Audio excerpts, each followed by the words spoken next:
Olá, tudo bem? Aqui quem fala é Giovanni e esse é o programa História e Hospedagem. Depois de a gente ter...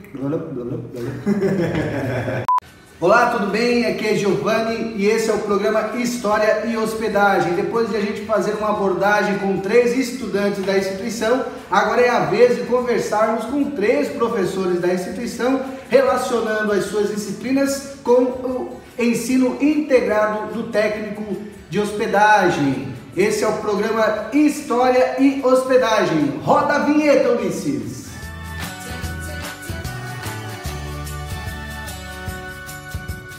Esse programa tem a produção e a apresentação desse que vos fala, Giovanni Felipe, a edição, fotografia, som de Ulisses Tavares Carneiro. Esse programa faz parte do curso de hospedagem, curso técnico integrado de hospedagem e da disciplina de História e Hospedagem. Hoje a gente recebe aqui o professor Bernardo, nome um pouco extenso, parece nome de juiz, mas é nome de professor paulista, santista de coração, que veio para Santa Catarina. Ele mora no lugar do Garopaba, você já ouviu falar?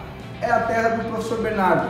Por favor, professor, se apresente e fale o seu nome, que é um pouco extenso, parece nome de juiz, mas é nome de professor de turismo. Então, prazer, né? Meu nome é Bernardo Villanueva de Castro Ramos, faço parte aqui temporariamente do corpo docente do Instituto Federal Catarinense. Como o professor Giovanni já comentou, né? Sou residente temporário em Sombrio e temporário também em Garopaba. Confesso a vocês que quando vi o professor Bernardo pela primeira vez, parecia aqueles argentinos, aqueles hermanos, um pouco chique, e hoje, se você for perceber, a gente está com um visual novo para poder aqui, de alguma maneira, entrevistar o professor com todo o estilo, que quando chega em sala, chega chegando. Professor Bernardo, aproveitando o dinamismo da entrevista, queria que você falasse a sua trajetória até aqui no campus do Sombrio. Como que um paulista cai aqui em Sombrio, no sul de Santa Catarina? Bem, então vamos lá, que começa lá atrás, né? Embora eu seja paulista do interior de São Paulo, né, eu já, junto com a minha família, a gente veio se mudando, passando por alguns lugares. Então eu nasci em São Paulo, me criei um tempo ali, mas logo me mudei para Curitiba. E aí em Curitiba minha mãe já trabalhava com turismo, desde São Paulo. Minha mãe teve a trajetória também dela vinculada ao turismo. Foi a Curitiba para trabalhar com turismo também. E ali em Curitiba foi o período onde eu passei bastante tempo, né? Residi lá, fiz minha faculdade lá. E aí de lá, não sabia muito bem o que eu ia fazer, fui para lá no Rio Grande do Sul, fazer meu mestrado no Rio Grande do Sul. E durante o processo do mestrado eu me descobri interessado na área da docência. Antes disso, acho que eu nunca me visualizei enquanto professor, embora minha mãe e meu pai sejam professores até hoje, né? Aí do Rio Grande do Sul teve uma janela aí, uma pausa no meio do caminho, né? Acabei parando em Santa Catarina em função de alguns sonhos que eu já tinha há algum tempo, mas era no trânsito, né? E nesse meio tempo aí acabei tendo meu filho e fiquei por aqui mesmo. Aí nesse processo dei aula numa instituição, foi no meu início, foi na Palhoça, né? Comecei numa instituição de ensino na Palhoça e peguei amor pela coisa. De lá pra cá, aí surgiu essa oportunidade do UFC, fiz parte do processo seletivo e acabei entrando nesse bonde aqui dos professores bem fora da casinha. A instituição agradece o fato do professor Bernardo estar aqui. É uma das pessoas mais carismáticas da instituição, nos corredores a gente conversa bastante. E uma dessas conversas ele falou muito das suas viagens pela América Latina, sobre a relação do turismo também com essas viagens. Queria que você falasse um pouco, Bernardo, para o nosso público, para os nossos estudantes que conhecem um pouco o professor Bernardo, sobre as suas viagens aí sobre a América. Do jeito que tu fala, até parece que eu sou muito viajado, né? Mas já tive algumas experiências aí pela América Latina e realmente acho que é aquele que se aprofunda um pouco mais no conhecimento sobre a América Latina, né? Não deixa de se apaixonar também. Então, estive percorrendo aí alguns países. Na Argentina mesmo residi durante uns 7 meses e voltei várias outras vezes para diversas outras localidades. E acho que, como qualquer profissional da área do turismo, depois que a gente passa pela graduação em turismo, né, amplia essa visão sobre o que é a atividade, você passa a olhar o destino não mais só como um turista, mas sim com um olhar um pouco mais crítico, né, mais clínico também, com relação a como acontece e se desenvolvem algumas atividades no território que você está ali turistando. E eu pude ver assim, que existem grandes diferenças entre países da América Latina como Argentina, Uruguai, Peru, com o Brasil, né, no desenvolvimento da atividade. Não só no desenvolvimento da atividade, como em toda a economia, cultura, né, que é bem diferente da nossa. Aproveitando só esse gancho, dentro dessas viagens, como é que você relaciona o turismo? Como é que eles aproveitam a atividade de turismo nesses países? E, de alguma maneira, comparando aqui com o Brasil, não fazendo uma comparação de melhor ou pior, mas de que maneira eles são diferentes, esse cuidado com o turista e com o turismo? Sim. Bom, eu não sei, posso citar alguns pequenos exemplos, né, mas eu vejo iniciativas na América Latina que ainda não acontecem no Brasil. E bem como, eu não sei se isso já mudou em termos de número, mas há algum tempo atrás, alguns países da América Latina tinham um movimento de turistas maior do que o Brasil, né? Embora o Brasil tenha uma atratividade gigantesca e tenha uma diversidade de atrativos muito grande, eu sentia que o turista estrangeiro, né, proveniente ali da Europa, Estados Unidos, ele ia com muito mais frequência à América Latina do que ao Brasil. E se vinha ao Brasil, vinha pontual em algumas localidades, tipo Foz do Iguaçu, Rio de Janeiro. Eu acho que isso ainda é algo que ainda acontece.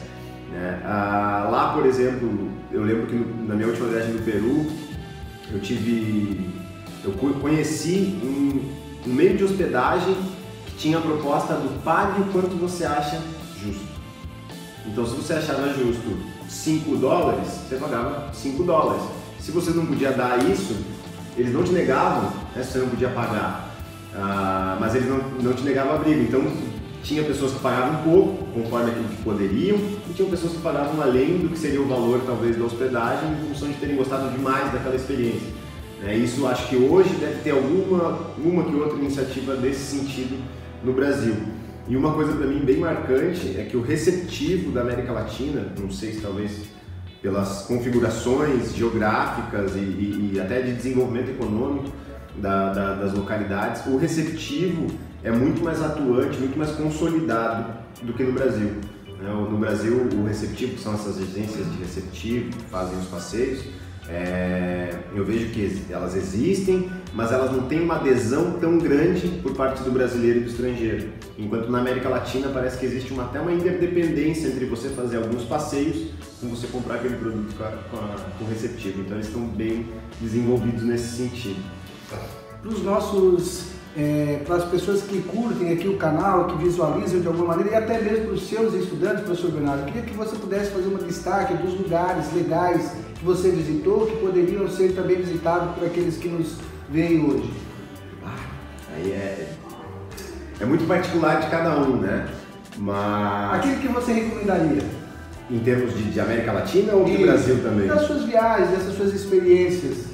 Tá. Esse é um lugar que eu vou, por exemplo, se meio de hospedagem para pagar de maneira justa.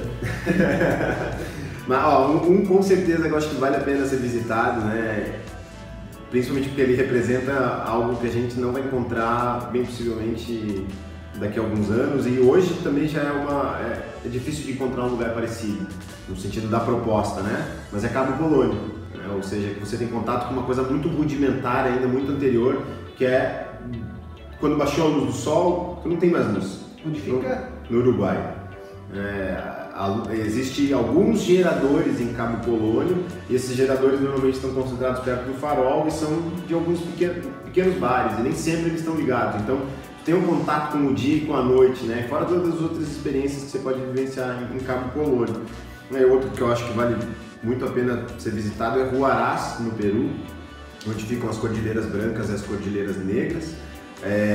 Tem montanhas bem altas, tem muitos lagos também de cores que variam, então tem desde o verde esmeralda até o azul brilhante, assim, é um negócio bem diferenciado, né? Um cenário também muito exótico, muito atraente, em função de estar muito próximo das cordilheiras, de montanhas de 6.000 metros.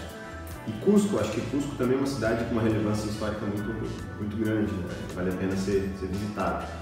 E aí na Argentina a gente tem vários, o norte da Argentina inteiro, Jujuy, Jujuy, Salta, Tucumã, tem Talampagem na Argentina, Mendoza na Argentina também, que eu acho que vale a pena ser visitado. E tem uma infinidade de lugares aí para conhecer. A gente já entrevistou aqui, você pode visualizar aqui em cima um pouco do nosso programa, a professora Kênia, que é de Santa Catarina. Estamos hoje entrevistando o professor Bernardo, que é de São Paulo. O nosso próximo programa será com o Gaúcho. E dentro dessa linha, professor Bernardo, uma das conversas de corredor, você falava da carne gaúcha, churrasco gaúcho. Até que ponto você que conviveu lá, é bom mesmo isso ou não? Ou é mito? Olha, a carne argentina, churrasco. A carne argentina é diferente da carne brasileira. É bem diferente. Acho que até em função do próprio processo de produção da carne, né? A gente recebe a nossa carne, pelo que eu tenho pouco conhecimento dentro disso, né? Mas o processo produtivo, a gente recebe a carne teoricamente de segunda, né?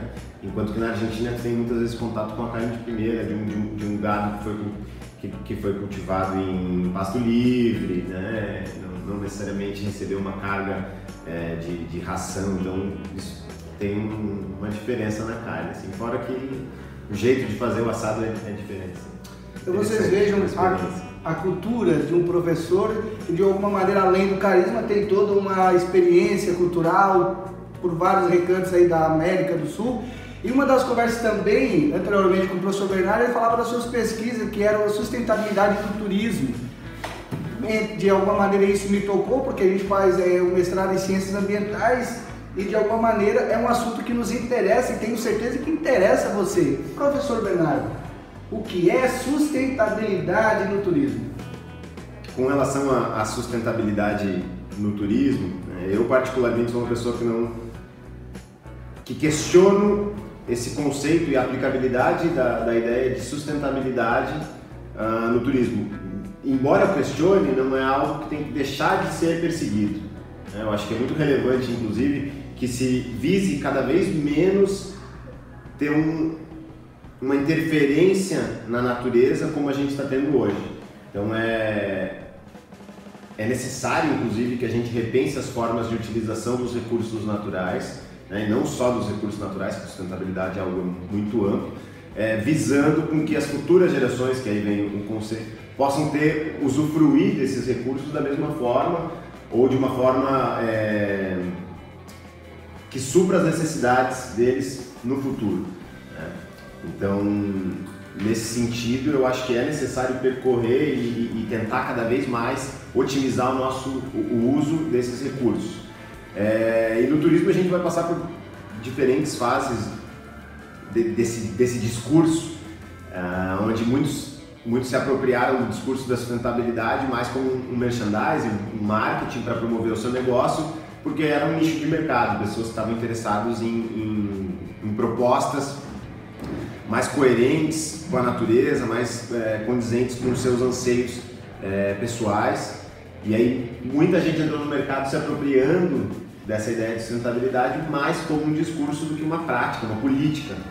Então tinha uma prática, mas ela não era uma prática suficiente que desse conta da toda a complexidade que envolve esse termo, né, a sustentabilidade.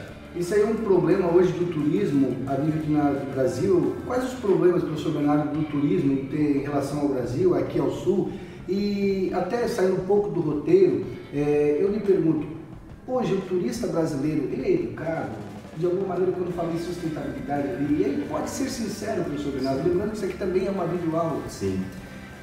Então tá, só com relação à sustentabilidade ainda, eu estou trazendo um panorama anterior, né? Lá no início, quando isso começou a vir à tona de uma maneira mais forte, mais pesada e onde aparecia realmente que existia um nicho de mercado de poder aquisitivo alto interessado nessas questões.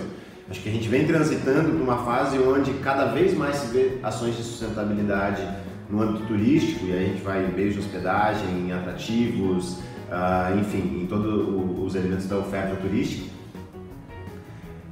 Para um momento atual onde existe diversos atores trabalhando nesse sentido de sustentabilidade e não só mais pensando no discurso em si, e sim transformando isso em política da empresa. Então acho que a gente está cada vez trazendo isso para uma prática efetiva, real, ética e não só mais mercadológica. E aí, com relação à tua outra pergunta, né, eu acho que hoje o nosso turista, a gente é meio criança ainda nesse processo de turista, né? Tem teóricos que falam que você não é um turista, né? Você está eventualmente turistando, você está num estado de espírito de turista eventualmente. Então acho que o brasileiro, até pelas condições econômicas, veio a estar turistando em grande escala muito mais tarde do que países europeus, do que países americanos. Então acho que a gente ainda está num processo de amadurecimento enquanto turistas, de como eu me comporto num destino que não é o meu destino habitual, minha cidade. E nesse sentido acho que a gente ainda vê pessoas que levam muito da racionalidade urbana para casa de outra pessoa. Então se eles têm a prática de jogar lixo no chão, vão jogar lixo no destino também, porque é algo que é um padrão dele na sua própria cidade, que ele não racionaliza isso no destino. Embora muitas pessoas estão mudando os seus próprios padrões na sua cidade, consequentemente levando padrões diferenciados para os destinos. E aí eu não posso entrar em generalizações com relação a se ele é educado, se ele não é educado, mas que muito a gente carrega a nossa racionalidade urbana, cotidiana da nossa cidade para o destino, e isso eu acho que você consegue observar isso e evidenciar, né, na prática do turista. E a gente é um processo de evolução também, né? Tem muita gente que fala que o turismo contribui para uma ação cidadã, né? A gente consegue repensar as nossas ações na nossa cidade a partir do contato com o outro. Então o turismo também vem a ensinar a pessoa durante sua viagem a como o que poderia ser modificado na sua prática cotidiana e diária. Então ele também fornece um processo de aprendizagem para a pessoa que está viajando. Acredito muito nisso. Esse é o professor Bernardo Villanueva Ramos Castro. E queria que você deixasse... Acertei, professor?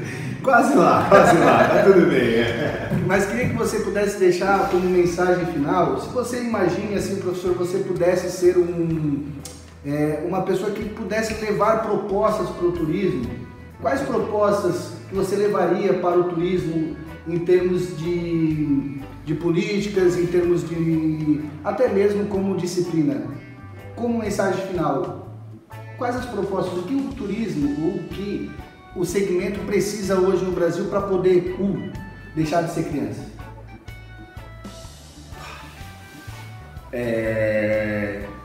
Essa é uma pergunta complexa, né? Acho que não tem uma resposta que lança aqui na bucha e vai, não tem... Tem uma fórmula pronta? Não tem uma fórmula pronta, com certeza, né?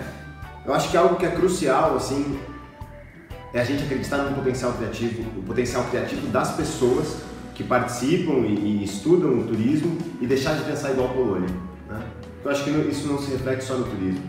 E em outras áreas a gente faz a mesma coisa, né? O Brasil se coloca ainda enquanto colônia e não enquanto colonizador, no sentido de que pode criar os seus próprios mecanismos, os seus próprios meios para poder alavancar o turismo ou para poder solucionar problemas reais que existem dentro do Brasil. Então acho que mais nesse sentido, assim, a gente deixar de pensar igual colônia e sim dar voz e acreditar no potencial criativo que existe nas pessoas do Brasil, nos pesquisadores do Brasil, nas pessoas, atores do mercado turístico, que estão engajados na atividade, que têm uma visão de mundo diferenciada e que tem muito a oferecer e parar de ficar exportando modelos. Eu acho que é mais nesse sentido, assim, que essa é a contribuição que eu tenho. Isso talvez já vai acarretar em mudanças significativas e estruturais em diversas áreas, que não só num pequeno ponto que eu poderia estar abordando aqui agora. Muito obrigado, professor Bernardo. Agradecemos aí a presença do professor Bernardo. Se você gostou, curte, compartilha, divulgue e aqui se inscreva no canal do Vídeo Aula IFC. Até a próxima, até o próximo encontro e até o próximo programa História e Hospedagem. Valeu!